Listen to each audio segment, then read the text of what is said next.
I'm Ariana Grande. Hi, I'm Cynthia Erivo. And you're listening to the Broadway Podcast Network. Visit bpn.fm to discover more. Welcome to The Wrong Cat Died, the podcast breakdown of the Catastrophe. I'm your host, Mike Abrams, and today I'm about to do the unthinkable. I'm going to tell you about Grizabella, who I've spent 9 episodes arguing as the wrong cat to die. Cue the intro music. There's a cat over here. There's a cat over there. And the wrong one died. And the wrong one died.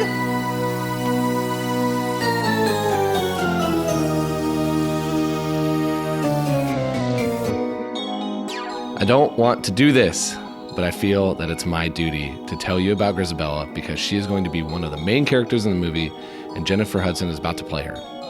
But I'm putting this out there right up front. I'm not happy about this episode. And I only want to get to the rumor mill so I can make up vicious rumors about this cat.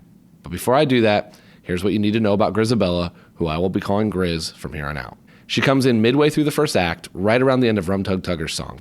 The music gets really ominous, and she clearly is despised by all the younger cats, especially Demeter and Bubble Arena, which makes sense when you think about it because we assume that that's their mother who abandoned them and left them to be with their cat abuser Macavity. This leads to the first time Grizabella sings. She starts singing a song called Grizabella the Glamour Cat. Grizz sings the beginning, and Bomb and Demeter come in to finish the song. This song is purely an explanation of who Grizabella is and why she is banned from the tribe. It's short, it's slow, it's kind of boring. One quick note about this song, and I'll touch on this in the rumor mill, that there's a line that says she's near the grimy road of Tottenham Court, which is a reference to her being a prostitute.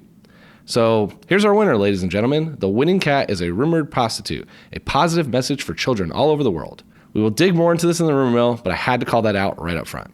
Fast forward to a bunch of entertaining songs and dances that we've covered in previous episodes with much more worthy cats, and Grizabella comes back to the Jellicle Ball right before intermission.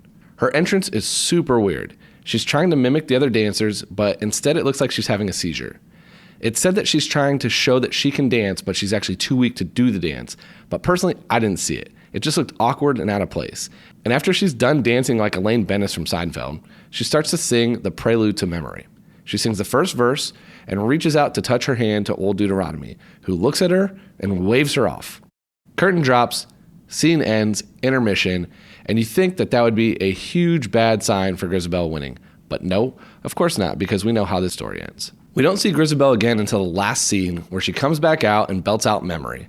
Memory is likely the only song you know from this musical, and it's an incredibly emotional ballad. If I had a booming voice, I would love to belt this song out, but my voice sucks, so I just admire singers singing this song. It's really a brilliant song, so I do give kudos to Andrew Lloyd Webber here for this one. After she's done singing, all the cats have a change of heart. She ends up collapsing midway through the song, but the cats encourage her to get up and continue. She ends up getting up and getting old Deuteronomy's blessing as she ascends to the Heaviside Layer, being lifted into the sky by a tire swing. At the end of the show over. Grizabella wins, wrong decision. I could probably tell you a bunch more about Grizabella, but I don't want to. This is all you need to know going into the movie. So get excited to hear Jennifer Hudson sing Memory, which we do expect to be incredible. But as you've heard from the previous 9 episodes, I still think she's the wrong choice. So how does this song differ from the poem in the book? Well, Grizabella is not in the book. This poem is nowhere to be found in the book. Instead, Grizabella's song and character is based solely on an unpublished poem by T.S. Eliot titled Grizabella the Glamour Cat, which is the song, that had to be given to Andrew Lloyd Webber by T.S. Eliot's widow. Get this, the reason it's not in the book is because it was rejected for being too sad for children. Hold the mother effing phone. A poem that is too sad for children is the basis for the main character who ends up being the ultimate winner, which is the exact side argument I've been making for this entire podcast. This musical is not meant for children. Wu-Tang may be for the children, but Cats is not. Even the original writer thought it was too much for children. Parents, stop bringing your kids to this musical. Let's dig into some real and fictional characters for Grizabella. This is kind of a dangerous one for me, since I could list every diva movie star who ran into drug issues. So we're going to be a little careful with it. But I'm going to start with someone who actually played Grizabella, and it was actually the Grizabella I got to see both times, which was Leona Lewis. Leona Lewis won the British X Factor, which further proves my point that this is just a deranged singing contest. Leona Lewis really belted out Memory beautifully, so I can only criticize her so much. But she's a little bit of a one-hit wonder in the US from her song Bleeding Love. Speaking of which, Bleeding Love would be a really great song for Macavity to sing. Like I said, you could argue a bunch of child stars who fell off the deep end to be Grizabella. And I'm afraid to make too many parallels, so I'm just going to list out a few that jump out to me. Lindsay Lohan, bald Britney Spears, Amanda Bynes, all of them come to mind. And if we ignore Grizabella's gender, Shia LaBeouf, Macaulay Culkin, and Vanilla Ice, they all could work too. And I really love the Vanilla Ice one, since I could totally see Grizabella being reborn into a successful home improvement show. New fan fiction, anyone? I want to get to the rumor mill, but let's do one more fictional character. I might have been the only person to see this movie, but Dickie Roberts with David Spade. Dickie Roberts was a child star who fell on hard times and ends up moving in with some random family. It's a pure redemption story of someone completely disowned from his family, just like Grizabella was removed from the Jellicle tribe. Dickie Roberts ends up being super likable by the end and is loved by his new family, so it kind of fits. Let's dig into the rumor mill, which is the only reason I wanted to even write this episode. Let's kick things off with the astrology sign. She is an Aries. That's it. I will say, though, if anyone knows a cat astrologist, I would love to talk to them. So please pass along their information. Now, let's get to one of the more wild ones I found, and something I knew nothing about, but it kind of makes sense. There is a cat named Baby Grizz that we're supposed to be seeing in the ensemble at the start of the show. It's rumored to actually be Grizabella reborn from the Heaviside Layer. And in the opening number, she doesn't remember her past, but looks at her youth and beauty. Essentially, we're seeing the end of the show at the beginning of the show. I've watched this intro a bunch of times in the movie, and I still cannot for the life of me figure out which one is Baby Grizz. I've looked up pictures, I've looked up who she's supposed to be, I kind of see the pictures, but I can never figure it out. And so it's incredibly interesting to look at this rumor. I love the rumor. As a writer, it's really brilliant. The fact that we're seeing a reborn Grizabella at the beginning, it's very meta. But on the other hand, and I need to call this out, who the hell is going to pick up this minor detail when you're seeing the show for the first time? I feel like I'm one of the foremost experts on this story and this musical at this time, and I had no idea about this rumor. So just stick with me here. I want you to think about it from this perspective. Imagine you're an 8-year-old kid. You have horrible parents who brought you to the show. You get seated, you've got your $12 Coca-Cola and your $15 bag of M&Ms. The lights go off and bam, Sarah Jean Ford playing Jelly jumps out and makes you cry. You're traumatized, have no idea why your horrible parents brought you to this nightmare. Now, all the cats are on stage doing an opening number. You look around as you drip tears into your Coke and M&Ms. There's somewhere between 23 and 25 cats on stage, and you haven't been introduced to any of them besides the one that made you cry. All you're thinking about is why Sarah grabbed you from the first side of the aisle and how you're ever going to sleep again. You look back at the cats doing a ballet. How the hell are you supposed to pick up that one random character is a meta version of the main character you know nothing about? Baby Grizz and Peter are somewhere in the back confusing the hell out of everyone, just dancing the night away. As a writer, I love the creative foreshadowing, but as a person who's trying to help people understand this crazy musical, come on, Andrew Lloyd Webber, can't you make it a little easier for us to pick up on this? I had no idea, and I have now seen this a billion times. Okay, changing gears. Grizabella's cat's family tree. It's a little easier compared to some of the middle-aged cats because I've really discussed a lot of it at this point. I discussed Bustopher Jones's, Jelly Lorum's, and Grizabella's love triangle in previous episodes, but I want to remind that she's likely been a lover of Bustopher and they were definitely childhood friends. And it's also rumored that she's been lovers with pretty much all the older kittens. It also seems really clear that she's Rum Tug Tugger, Demeter's, and Bumblerina's mom, and she's probably also Gemina and Monkish Trap's mom, and I would assume a few others. Along the same lines of the family tree, the rumor I found online, but also had a fan send to me, is that it's rumored that Grizz and Macavity have some type of relationship. She's either worked with him or dated him or who knows what else, but her involvement with him could be the main reason that she was banished from the tribe. And this rumor makes sense when you combine it with this other rumor, which is that Grizabella was a prostitute, which we covered earlier. And if she was a prostitute, it seems plausible she was working with Macavity. And it's also a very strong reason why she was removed from the tribe, and also probably why she's the mom of nearly half the characters. Now, what I've been wanting to do this whole time, I want to combine all of these rumors, and let me tell you my Grizabella story. So here's what I have for Grizabella's storyline.